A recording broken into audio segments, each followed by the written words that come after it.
Hello everyone, welcome to commerce lectures. I am Neha. आज हम करेंगे class 12 Indian economic development and topic है हमारा industrial sector on the eve of independence का second topic, bleak national growth of modern industry.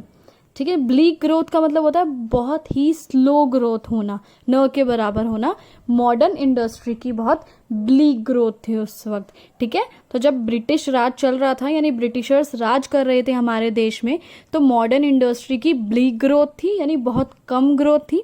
लेकिन 19th century के second half में, second half से इधर मतलब है 1950 के बाद क्या हुआ, मॉडर्न इंडस्ट्री थोड़ा बहुत इमर्ज हो रही थी, थोड़ा बहुत जो है आगे डेवलप कर रही थी। तो क्या क्या ऑब्जर्वेशंस हमें देखने को मिली थी?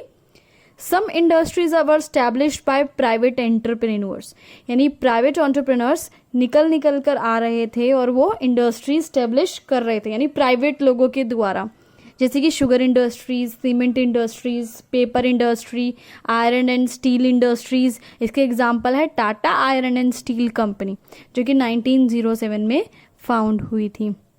ठीक है, तो ये जो है इंडस्ट्रीज प्राइवेट लोग जो है चालू कर रहे थे, लेकिन कब? 1950 के बाद में।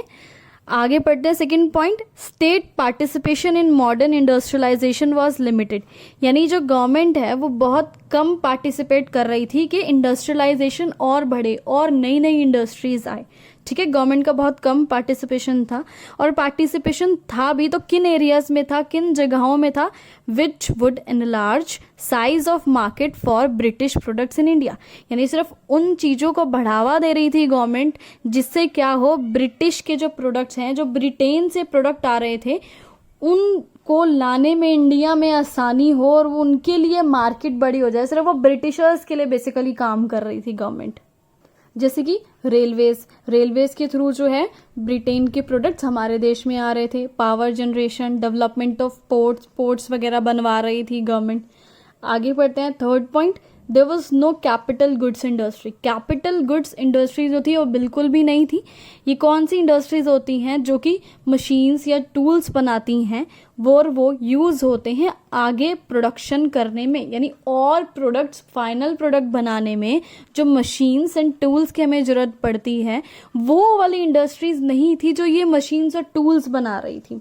ठीक है, सो अगर ये इंडस्ट्रीज नहीं है, यानी एब्सेंट, यानी नहीं है अगर कैपिटल गुड्स इंडस्ट्री, तो इनके बिना इंडस्ट्रियलाइजेशन के बारे में सोचना बहुत ही मुश्किल था। क्योंकि भाई अगर हमारे पास मशीनें ही नहीं होंगी, टूल्स इक्विपमेंट्स ही नहीं होंगे, तो आगे हम कैसे इंडस्ट्रीज खोलेंगे और कैसे प्रोडक्शन करेंगे, है ना? तो ये बहुत मुश्किल था इन इंडस्ट्रीज के बिना। इस सब ये टॉपिक खत्म हुआ। Thanks for watching this video. Please like, share and subscribe.